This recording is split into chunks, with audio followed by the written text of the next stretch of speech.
everyone, and welcome to Big Red Homestead. I'm Josh, that's Caleb, and today we're doing the Big Ten West predictions. And it's not any Big Ten West predictions because there is a ton going on in the division this year. I mean, all over the board when it comes to new coaches, new quarterbacks, and transfers all across the rosters. I mean, there's moving pieces everywhere, so we have a ton to get through today. And it's going to be tough with a lot of insane games. We're going through X factors for each team and the biggest games, most monumental games for each team throughout the season. So there's a ton to go through. It's going to be fun. Caleb, how you doing?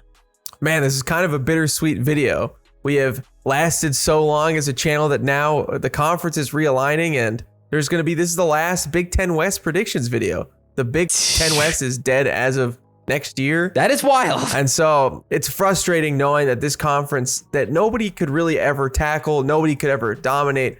And it was definitely the easier side of the Big Ten. And for Nebraska to, not really ever capitalize on that. One last chance. Maybe it's this year, and that's what we're going to talk about in this video. So we're going to be going through it from bottom to top all the way to the potential champions this year, predicting each team's record and inside the Big Ten and actually their full season records as well. So it's going to be a fun one. So we're starting off, unfortunately, at the bottom with none other than Northwestern. What? So right now, if you haven't heard, they've had a kind of tough offseason. Right now, their over-under for wins is 2.5. Right now, the over is favored technically at 3. So, maybe around 3 wins is kind of the Vegas prediction right now. Their PFF power ranking is 103rd. Last year, Northwestern, of course, went 1-11 with, only one win against Nebraska. Thanks to the Ireland onside games don't kick. count. Hey, Ireland games, yeah, man, they don't count. What do you mean? They went 1-11, and this year they're only returning 5 starters on offense, 5 starters overall. 1 on offense, 4 on defense, and they are losing 4 NFL players on a roster that went 1-11 last year. Yeah, Peter Skoronski went 11th overall in the NFL draft, an amazing left tackle. And we saw that on display in the game against Nebraska. Yeah. Garrett Nelson, who was, an NFL talent, just absolutely shut down. Our defensive line could do nothing. Yeah, it kept him in games. And then Evan Hull, who was drafted the 5th round and was their offense, they were the worst offense in the country last year. And the only redeeming factor they had was Evan Hull. Right. And then on the defense side as well, you're losing Adetomo Adebayor and Cameron Mitchell, Adebayor went in the 4th to the Colts and Mitchell went 5th to the Browns. 1-11 with that many NFL players gone is as tough as it gets. So you head over to the offensive side and you're just trying to figure out how do they score points this year? And the one redeeming factor for this team is Ben Bryant coming in from Cincinnati as a grad transfer in his final season of eligibility. Probably their only real hope here on the offensive side.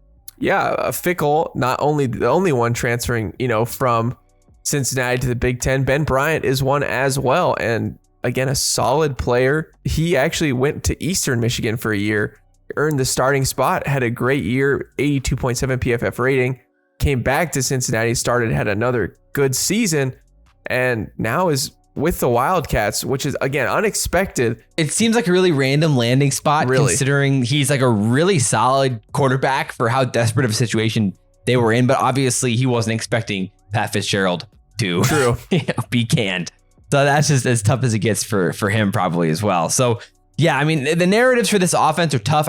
Cam Porter was a guy that they were extremely excited about last season to be a dynamic duo with Evan Hull, but it didn't really work out that way. He wasn't nearly as good as they thought he was going to be coming back from injury after his explosive breakouts in the years prior. And so when I look at this offense, I see I'm bottom 4 at 10th or 11th in the Big Ten at best right now. And there's a reason why this team is projected to only win maybe 3 games this year.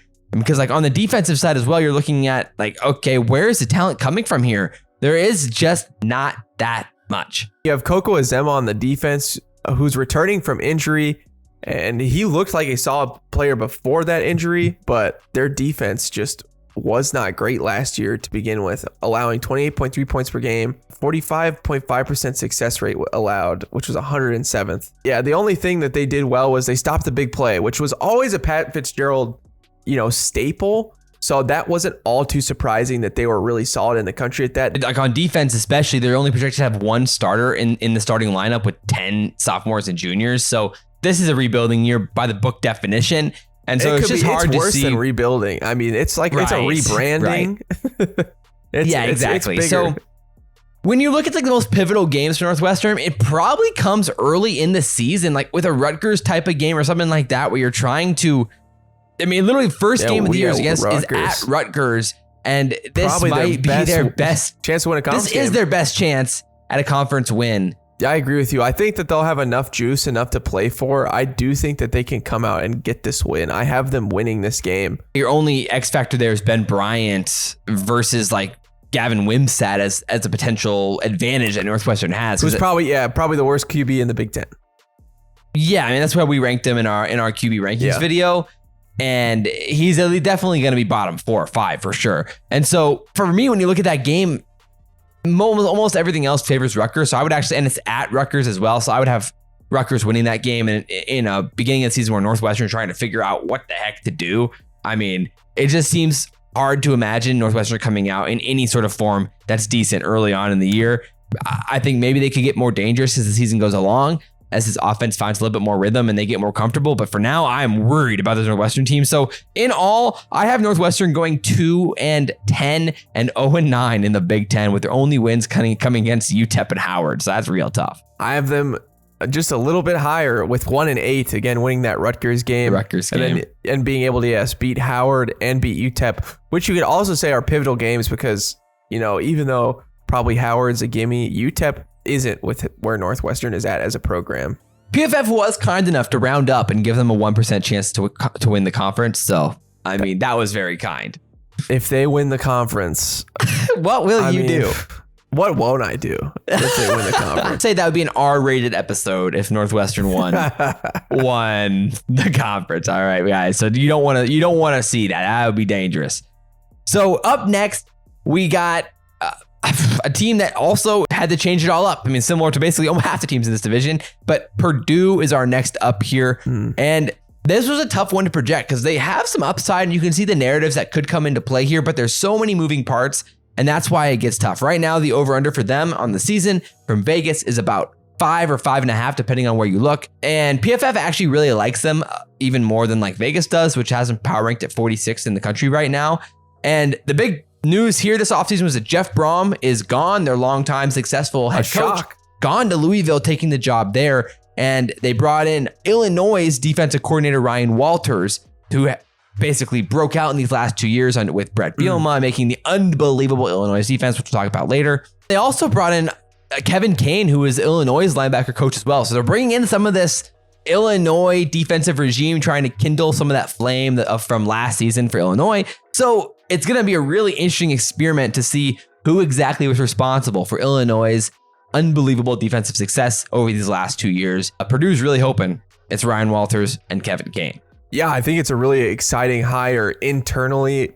Somebody that's proved it in the Big Ten level. Again, Illinois had the best defense in the country last season and so much NFL talent in such a quick time and turnaround. I think it's a great hire for Purdue, but again, very interesting with the philosophy switch. And they lost not only the head coach, but a great QB who's looked awesome in the preseason, by the way, Aiden O'Connell. And yeah, not only that, Charlie Jones as well, who was, again, a first team all Big Ten wide receiver who looked dominant, phenomenal all season, looked like a reincarnation of Cooper Kupp out there. They did bring in Hudson Card, which is, again, most every team in the Big Ten West really did pick up a new QB this year. But again, a great pickup. But is that going to be enough? Again, he had that great game at Texas against Alabama where Quinn Ewers gets hurt. He comes in, he plays a great game. You bring in an offensive coordinator who has had a mixed history in Graham Harrell. The USC guys, not big fans of Graham Harrell after he was fired after 2 seasons in 2020 and 2021, where basically the offense just got worse. Then he went to West Virginia. It got moderately better and he seemed to be decent.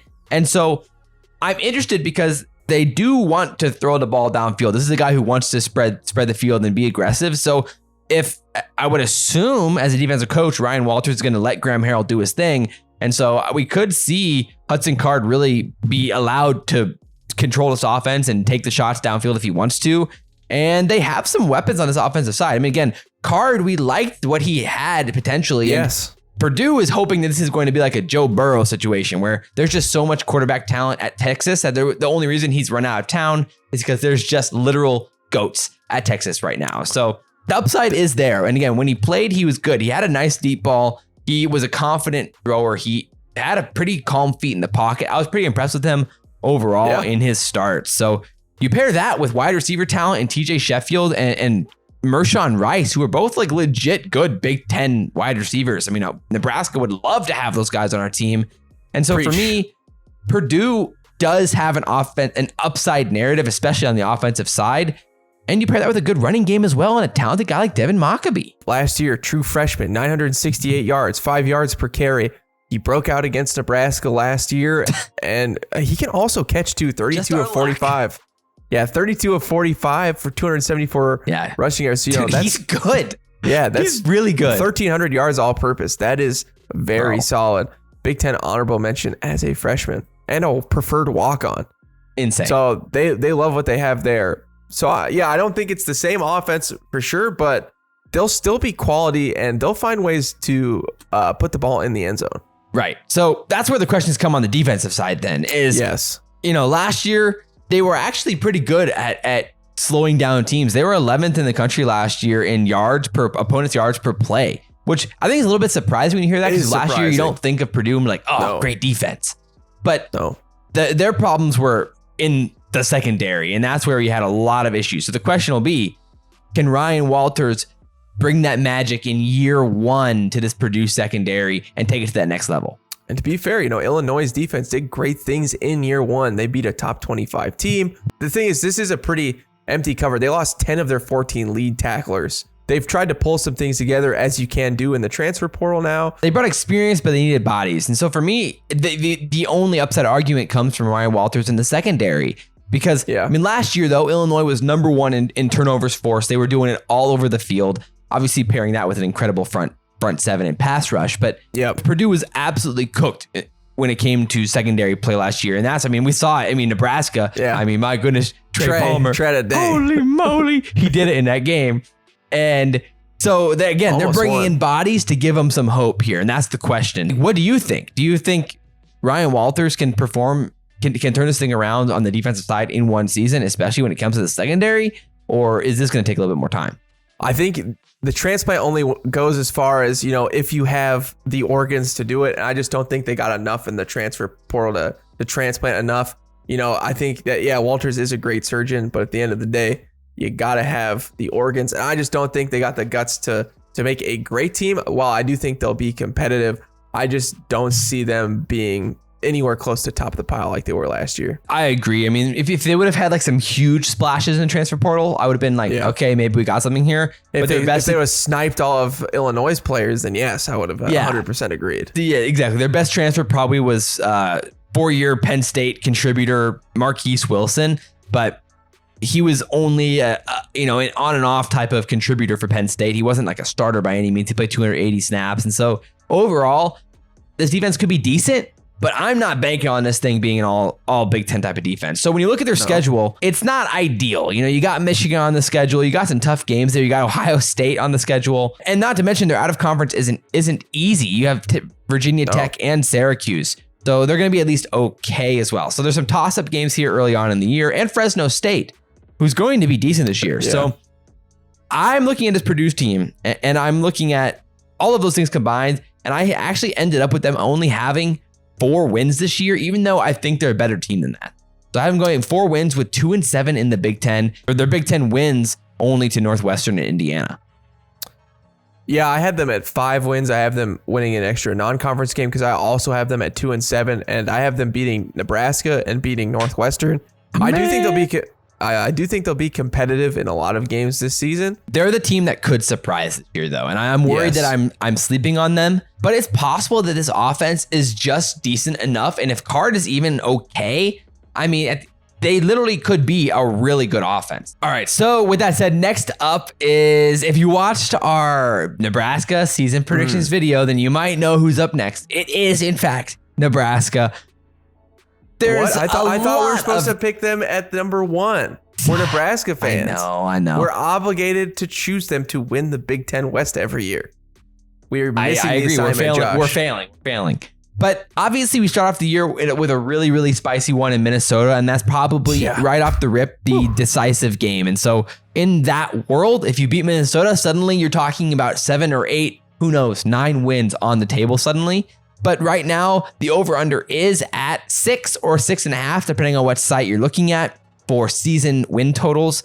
And we're PFF Power Rank 68, so middle of the pack, essentially. It's obviously, this is Matt Rule's first season. He's been known for slow starts at Temple and Baylor, but the argument for Nebraska is that it's a more established program. You're not dealing with the disaster like what Baylor had going into year 1 with the sanctions and all the players gone. Hard to do. And like you said, transfer portal, that you can bring in guys immediately to fill some of those holes and turn over rosters much faster. So there is a world where this could be doable in 1 or 2 years for Matt Rule. So with all that in mind, right now, what are your first thoughts, your worries with this team when it comes to this schedule and looking at it in the context of the Big Ten West? On a talent perspective, when you look at these other Big West teams, you feel like they have locked in NFL guys who you're like, okay, well, you know, one guy on usually each side of the ball, we're like, this is solid NFL talent. And for Nebraska right now, it just doesn't feel like we have any guy that's like, oh man, he is NFL bound. And that's always hard when you don't feel like you have the locked in difference maker. And in comparison to these other teams where, again, even like Northwestern, even though they were terrible last year, had that guy who was, you know, a first round draft pick. And they end up beating us. Yeah, and they end up beating us. The sum is greater than the parts. But for sure. The parts help a lot. And they do. That makes again, you can have, like if you have a broken down Lamborghini because it's not put together, the Toyota can win. We're a reliable car, but I don't think that we're going to be fast enough in some of these races on each side of the ball. Yeah, I think it's a pretty good narrative. Like you said, Matt Rule this whole offseason, all these like press conferences or conversations has said, you know, these are NFL type guys, what he's saying. But what you don't say is they're going to be NFL guys next year. And I think that's the issue here, is that I don't think either of us are looking at Nebraska's roster and saying in 2024, we're going to see, you know, 3rd or 4th round draft picks or 2nd round draft picks. That's just not going to happen with this roster right now. I mean, it's like maybe Sims, maybe Fedoni. Yeah, maybe Isaac Gifford. You know, like these guys are all maybes, but no one who's a locked and loaded guarantee to even get drafted at this point. So we're looking at our roster like, do we have a guaranteed draft pick? If you had to put your money or your life on one guy to get drafted, I mean, it's not a surefire bet right now. No. And so that's where you get worried. So yeah, like you said, talent, number 1, huge question mark. And then of course then when it comes to this season, you're like, okay, it's a turnover roster. You have a new quarterback coming in. You have a whole new system on both sides of the ball, 3-3-5 on defense, new offensive coordinator on the offensive side, Mark with Satterfield. And this first game is going to reveal so much. And we'll talk more about that in the Minnesota predictions video coming out tomorrow. So be on the lookout for that. Like the X factor for the Huskers is it's Jeff Sims and how good he can 100%. Be and how consistent he will be. And then line play on both sides of the ball. The one thing that almost all Nebraska fans feel decent about is the secondary and how to perform, especially as the season goes along, with Marquez Buford coming back and being healthy. And the run game should be at least respectable. When you have a running quarterback, you have a deep running back room, and the offensive line, when it, you know, run block versus pass block, they were infinitely better at run block than they were in pass blocking over the last 2 or 3 seasons. So I have us going 6-6 and 3-6 in the Big Ten with losses to Minnesota, Michigan, Illinois, Maryland, Wisconsin, and Iowa. And there's a world where you could flip in Illinois or a Maryland or an Iowa at home or Minnesota on the road. But I'm not confident enough in the talent and the first year transition with a new quarterback and head coach to bet on anything more than 6 right now. Yeah, I just feel like we're so thin on the depth chart. If one guy goes down at any spot, it just doesn't seem that we have, especially quarterback, we don't have enough to just replenish as in years past. And so when you're that thin and it feels like everything's on the razor's edge, it's hard to predict us because the football is a game of attrition. People are going to get hurt. And when that inevitably does happen, are we going to have guys be able to step up? And so, yeah, I have us again, six wins. They're 3-6. Yeah, so we're aligning on that one. Yeah. I picked some different wins. I have us beating Northwestern, Michigan State, and Maryland instead. But yeah, again, I agree. You could flip, and Iowa's always a toss-up game at the end of the season. It's a rivalry game, and those games have been a coin flip for the last 6 years. So a coin flip by points, not by wins and losses. No. Which has been tough. So, all right, next up, we're going to be talking about another team that's gone through a ton of changes, and that is Illinois. Right now, their season over-under is at 6.5. Right now, it's slightly favored on the over, so bettors slightly are favoring the over on 6.5. And PFF really does like them. PFF power ranked at 20 right now, so they're feeling really good. This is an interesting season for them again, because Brett Bielema's third year. You're losing Walters as defensive coordinator, bringing in Aaron Henry which is actually an internal hire, promoting him from the secondaries coach to defensive coordinator, which is quite interesting. Their secondary was pretty great though last year. It was, and so you can see why he got the promotion. So they're returning 13 starters on total, 6 on offense, 7 on defense. But there are some big time changes. So let's start on the offensive side. And the first question mark here is Tommy DeVito out, Luke Altmaier in, and in our past 2 videos here, the Nebraska season's prediction and in the quarterback rankings video, we've debated a lot about how Altmaier is versus Tommy DeVito. Where are you at right now with it at this point? It just doesn't feel like this was a home run get. I think Luke Altmaier can do some things, and he has a pretty good arm, but I don't see enough difference for me to really move the needle on any difference on that offensive side. As I mentioned in the last video, I would see Altmaier as actually somewhat of a downgrade to Tommy DeVito, Tommy DeVito was a consistent player, starting to press like a completion percentage, had a great touchdown to INT ratio, barely turned the ball over, and was just a reliable senior leader for that team and exactly what that offense needed to pair with Chase Brown. So right now, this offensive side, you're looking at it and you're like, I don't know about how good this offense is going to be, which is why I have a lot more conviction about some of the other teams in the Big Ten West. Just isolating the offense, you have like Reggie Love III here at running back now. When you lose a guy like Chase Brown, who was quite literally their offense over the last 3-4 years. Last season had games like carrying the ball 30 plus times and just absolutely insane how much they relied on him. So it's hard to imagine a world where their offense is improved. To me, it's actually somewhat of a significant regression to the mean of sorts for Illinois. The other X factor for Illinois then on the offensive side is exactly the utilization of Isaiah Williams, who is without a doubt their best player on offense. I mean, literally he can do it all. He's unbelievably fast and shifty. He's a hybrid wide receiver. He's great with the ball in his hands as well as downfield, and he does it all. Trick plays too. Was a quarterback, so watch out. Right. He drew targets. He was thrown to 105 of 342 routes, so a 31% target percentage. That's really, really good. And yes. I mean, again, targets are a skill stat because you have to be open to get the ball thrown your way, unless you're quarterbacks. Unless you're Spencer Petras. I was gonna say.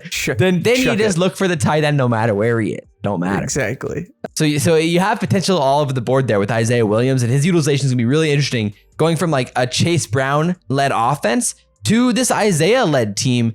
In my mind, it's similar to like the Purdue, like pretty good offenses with Rondale Moore early in his career, like in his breakout season when Rondale had like 1,500 yards and 14 touchdowns in that season. That's something that you're going to have to basically see, I think, from Isaiah Williams, to him to really elevate to one of literally the best offensive weapons in the nation, to see an offense that probably takes the next step forward. If they're going to improve, that's probably the narrative. I mean, I'm never going to sleep on a Brett Bielema running back room. I just know that there's going to be someone in there that's going to end up being really good, and that's just how he does it. They're just going to have a room of guys, and one of them is going to hit, and they're going to look better than ever. I don't know who it's going to be, but it will happen. But what are your thoughts on this defense, though, especially when it comes to how good they could be on that side? The thing is with the Big Ten West is the defense really does win you this division. And, Purdue being the outlier where, last year they had the better offense in one, which is really surprising. But again, it's surprisingly solid on the defense, right? More than Purdue had been in years past. And I think that Illinois can still be really successful just with the defense that they have with Jerzon Newton. I think they still might have the best defense in the Big Ten West and might be able to win. I like that's really. Yeah, I mean, they're very solid, and I really have a lot of faith in Brett Bielema this season. I'm high on them. I'm not thinking they're going to win. I think that there's better teams, but I have them, a spot higher than you do. Right. But so when you're looking at this defense, though, I mean, again, we agree that the front seven is still going to be extremely, extremely good. I mean, PFF, yeah, I mean, they had them preseason ranked as one of the best defenses front sevens returning in all of the country. I think it was the second best. Yeah, and so then you look, of course you have the confidence there with both run stop and pass rush. When you, like you said, Jazon Newton and so many talented guys, Keith Randolph. But you look at the secondary, and when you're trying to replace a 5th overall pick in Devon Witherspoon, an absolute stud who shut down Trey Palmer last season, and obviously plenty of others as well, but Trey Palmer was highlighted, of course, of note. And in the 5th overall pick, you have Jartavius Martin going to the Commanders in the 2nd round. And then you have Sidney Brown going to the Eagles in the 3rd, 3 studs. It's hard to imagine a world where they just walk into a replacement like that. So in my mind, this defense regresses at least a significant amount. They could still be top 15, maybe, or top 25, maybe top 15, but you're going to have a regression without a doubt on, in my opinion, both sides of the ball. Yes. I mean, there is no replacing that secondary group. It's going to be very difficult. But I think that their defensive line, their front seven could be an upgrade enough where there's enough chaos early on where it doesn't matter as much. And yes, they're going to allow more yards. There is no doubt in the passing game. I still think, again, they are a salty defense, and that more than not wins the games in the Big Ten West. And they have some really interesting games. I mean, they have a Maryland game week 7 and a Purdue game, both on the road week 5 that are probably going to decide their season. So what are your thoughts on games like that? Yeah, I think the Maryland game is so fascinating because I think it is a mismatch with their secondary being worse, and Tagovailoa will be a very fun game to watch. I have them losing that one. Yeah, that's interesting. But Maryland, last year they were one of the worst offensive lines in the country, especially in pass protection. Yes. They allowed so many sacks. And so you pair that up against maybe the most tenacious front seven in the Big Ten, them in Michigan. And yes. Suddenly you could have a really interesting game where Talia gets forced to make some mistakes. I mean, last year Illinois was the best team in turnovers per game, or forcing turnovers per game. So part of that was a result of how much pressure they were getting on the quarterback last year. So I could see it going either way. I actually have them winning that game. I'm looking at Illinois' schedule, and I end up having them going with 7 wins and 4-5 in the Big Ten. Illinois loses to Purdue, Maryland, Wisconsin, at Minnesota, at Iowa. And probably they're going to be very competitive, close losses, in my opinion. This is going to be a really good competitive team all season long. All it takes is 1 or 2 forced turnovers, a big play from Jazon Newton, and suddenly you have a win against Minnesota or Wisconsin or someone like that, or Maryland. And then you're looking at potential Big Ten championship berths again. I have them 5-4 with 8 wins. I have them losing to Penn State, Maryland, Wisconsin, and Iowa. Just not being able to get over the hump. I agree that offensively, they're just not going to have enough, and their defense will give up more points than last year. All right, so next up then is it's the team. It's the Minnesota Gophers coming in here, and I have them finishing at number 3 in the Big Ten. Caleb has them at number 4 with Illinois finishing above them. This is a really, really interesting team to me, and they do have the upside with this roster. Right now, their season's over-under is at 7.5 from Vegas. So the over is or maybe 7, depending on what site you're looking at. But PFF is pretty confident. They have them power ranked at 21st right now in the country. I mean, I'm interested to see how this team plays out because it's probably the most transition that PJ Fleck has had on a roster, at least for sure on the offensive side. And so I want to see how PJ Fleck deals with that, with all these new incoming pieces. Obviously, a new full-time starting quarterback with Tanner Morgan gone. So there's a lot to go through here right now. 9 starters are returning as a whole, 5 on offense, 4 on defense. So what are your thoughts on this Minnesota team? Obviously, we'll talk a lot about them in the Nebraska predictions video literally tomorrow. So make sure to check out that video as well for our extremely in-depth breakdown of this team. But what are the biggest narratives you're looking at for this team moving into 2023? I think one of the biggest X factors for them is, I think that they could very well compete in the Big Ten West and have a chance to win it. They have the toughest schedule by far, having to play OSU and Michigan for next season. So no matter how good Minnesota is, I don't think they're quite good enough to compete with those teams. I'm not seeing that for them this year. So I think that's one of the reasons why their over under is so low, because they are an exciting team and they have a lot of reasons to be excited on that offensive side. With Ethan Kaliak-Manis, a guy who is a dual threat quarterback that has showed a lot of promise in some of those games last year, competing in games, obviously beating Nebraska, coming back down two touchdown scores in the second half. Right. And looking decent against Wisconsin Penn State. And doing good things. Right. And so when I'm looking at this team, I mean, the biggest X factor for me for this Gophers on the offensive side is without a doubt the offensive line. It's exactly how it's going to be. I mean, last year, pass or run blocking, they were absolutely unbelievable. They were the highest graded offensive line in run blocking in the country last year on PFF. But of course, you lose an extremely great Schmitz. NFL talent, John Michael Schmitz. They're starting center, of course, which is John Michael really Schmitz. Matters. Exactly. And so you look at that, and they're only returning 2 starters on the offensive line. I still think they're going to be very good. They're stupid giant formation where they just bring out a ton of offensive linemen. The other X factor is it's not just the line. They have Sean Taylor, who from Western Michigan, who looks super exciting. So I think they're yes, though maybe it's a little bit of a downgrade, but then they get an upgrade at running back. Or really over Mo Ibrahim?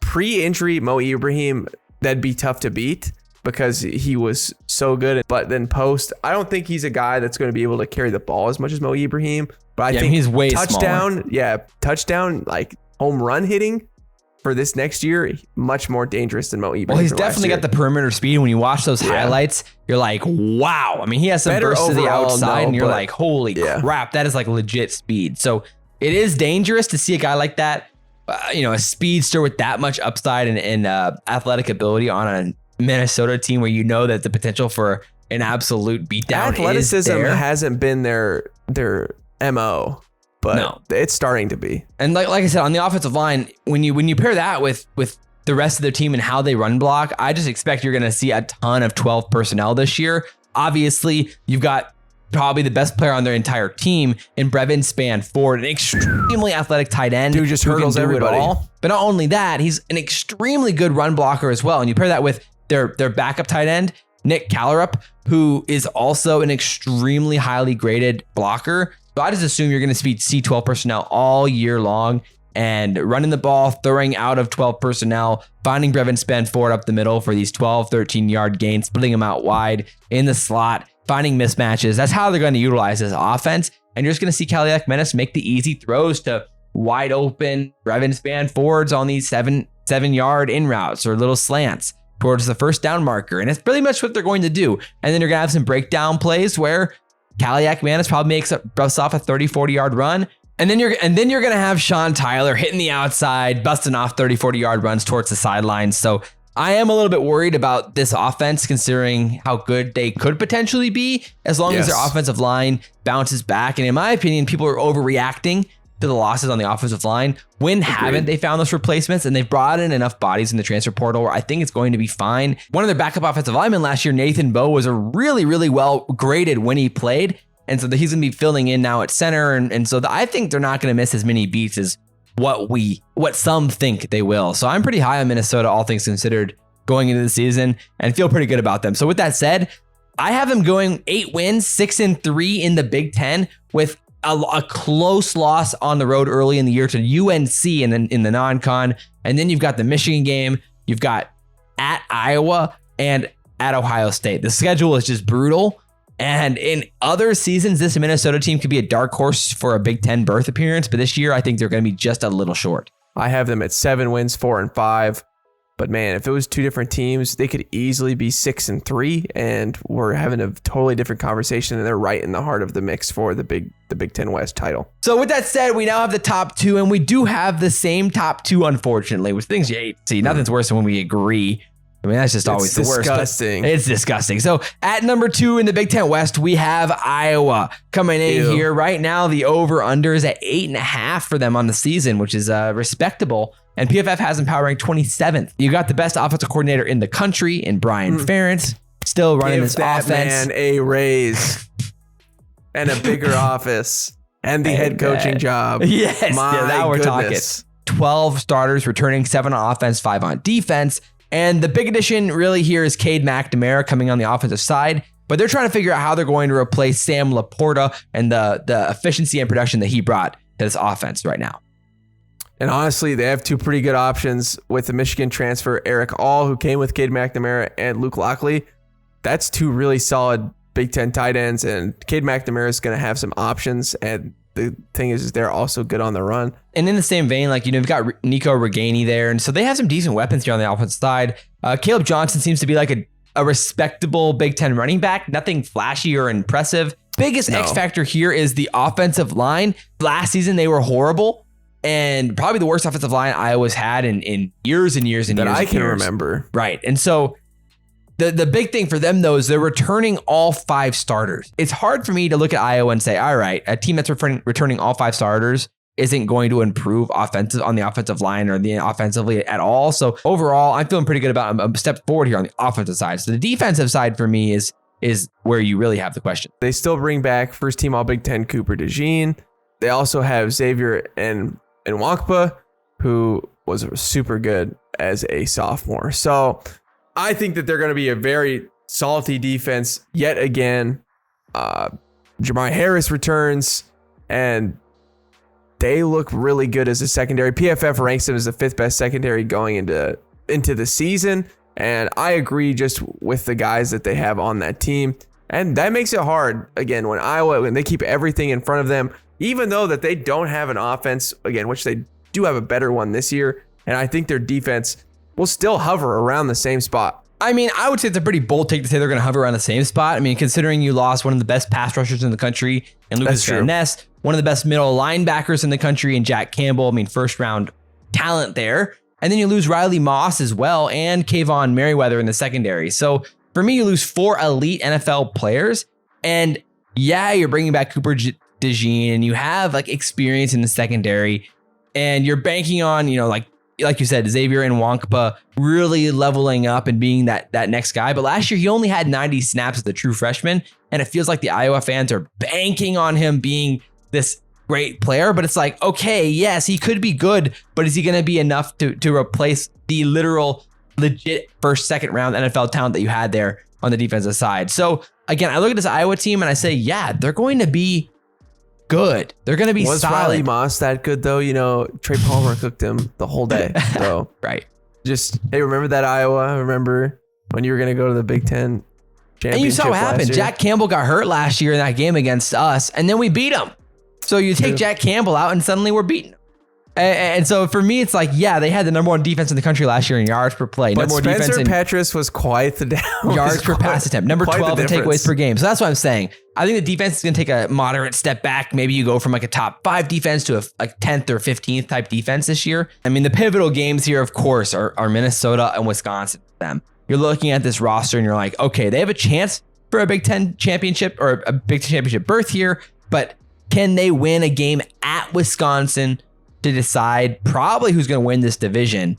And I don't think they do. So I have Iowa going 10-2, like a legit really good season, but it's because their schedule is fairly forgiving and they have a lot of their tougher games at home, or like the 50-50 games, like Minnesota's at home for them this season and MSU's at home for them this season.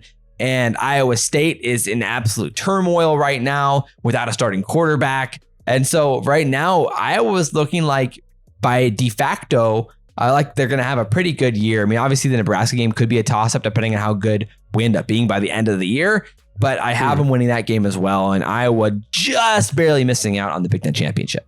Once again, I have them at 9 wins and 6-3 at Penn State, at Wisconsin, and Minnesota getting a win.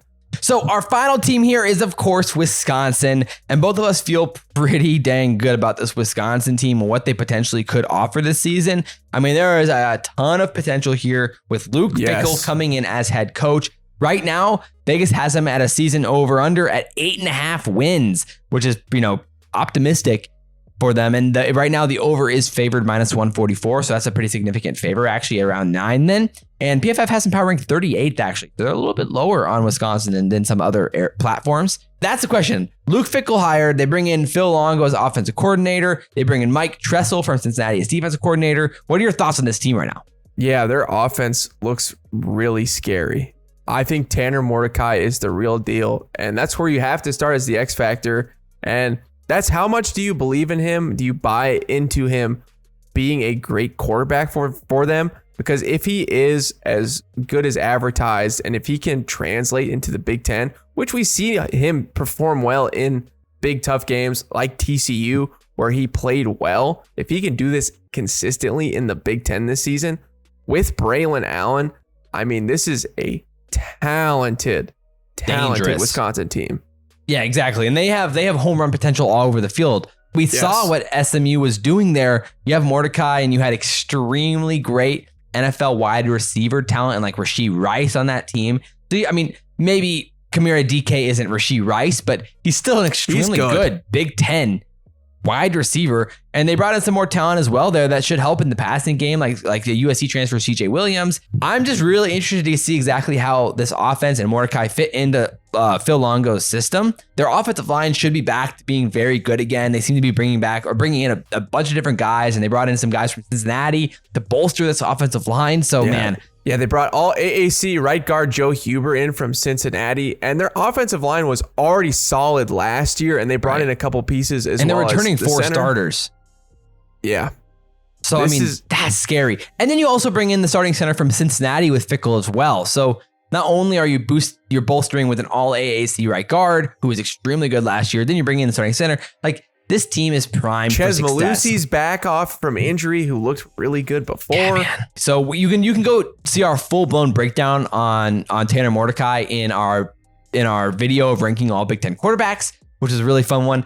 And I highly recommend checking that one out for sure. So with that said, on the defensive side, though, I mean, again, not even then, sure, maybe their defense isn't going to be, top 10, top 5 in the country, but it seems like they're still primed to be solid for sure. Their linebacker core did lose some guys from last year, but they do have Mema Nagjameda, who is, again, one of the best defensive players in college football, and he's primed for another jump. There's a reason why. He has a 2.7% havoc rate. He had 47 stops, 4 pass breakups, and an interception last year. He was a 89.9 grade on PFF, which is fantastic and hard to do. Bro, 25 pressures last season alone. He's an absolute stud. And so you look at the rest of this defense and you see like, okay, you pair that with CJ Goetz, who's another great, all around balanced player. I think he can improve a little bit more in his pass rush, but he seemed to be a really solid tackler and a run stopper last season. And then you look at the linebacking core, they're bringing in some talent. Like, it seems like a really, really solid team. And if anything, their secondary may have had some questions last year, but they seem to be improving, and I'm really interested to see how this ends up playing out. Yeah, they also snagged first team all AAC performer from Temple, Darion Varner, who was, again, just solid 7.5 sacks with Temple. This isn't like Nebraska or Purdue, other guys getting first-year head coaching jobs, or Northwestern. Wisconsin had really good players coming in from last season, and they underperformed last year. That's why they bring in the new head coach. And again, they got one of the best ones. You feel that, both Fickell and Matt Rule were the most sought after guys probably in college football, and both came and landed in the Big Ten West. And Fickell probably, again, as far as weapons wise, had more talent this season. It's a recipe for success for them this season. And not only that, but their schedule is manageable. I mean, early in the year, they're going to be challenged on the road against Washington State. And but 58th in the country in strength of schedule. And their two of their 3 crossover games are Rutgers and Indiana. And then they play Ohio State. Layups. So it's like you look at this roster and then you look at this schedule and you're like, man, this adds up to a dark horse. Do I dare say national championship type team? But I'll say a dark horse Big Ten winner, even though they're probably the favorite in the Big Ten West. So after all of this considered, I look at this roster, I look at this, and I see 10 wins for them. and maybe even 11. Basically, ended up having Minnesota upset them on the road last week of the year, but that's because they already had the Big Ten West locked away in my predictions. Iowa, they had a game and a half over Iowa in my predictions, and so they slack a little bit in this final game, and Minnesota takes a big one on the road. But there's a world where they could go 11-1. I really believe that and think this Wisconsin team has a ton of upside. Yeah, I also have that at 10 wins, and I have them losing at Illinois and Ohio State. They find their upset. Exactly. I think that Brett Bielema he's good and, again, has Wisconsin's number. We see Wisconsin, if they can get a quarterback, which they just haven't been able to do since Russell Wilson. When that does happen, when you do capitalize in a similar formula, they have a chance. Again, they went to the Rose Bowl, right? They have a chance for that national contention. And is Tanner Mordecai that guy? Again, we kind of have a feeling he may be. Yeah, exactly. So there it is, boys and girls, ladies and gentlemen, the Big Ten West breakdown in depth. Hopefully you guys enjoyed it. Drop your predictions down below. We want to see them, and definitely be on the lookout. Obviously, we're now Big Red Homestead, so we've rebranded around here. We just put out a video with Corn Craze. We just did the Big Ten quarterback rankings video, and we have the Nebraska versus Minnesota video coming very soon. So make sure to hit the notification bell so you never miss an upload. Hit subscribe, and we have a lot more coming as well. Patreon, we have merch coming. We have a lot coming down the barrel here. Yes, sir. That'll be announced next week. So be on the lookout for that. We appreciate you guys for watching. Drop your comments down below. But as always, I'm Josh. That's Caleb. This has been Big Red Homestead, and we'll see you next time. Go Big Red, baby.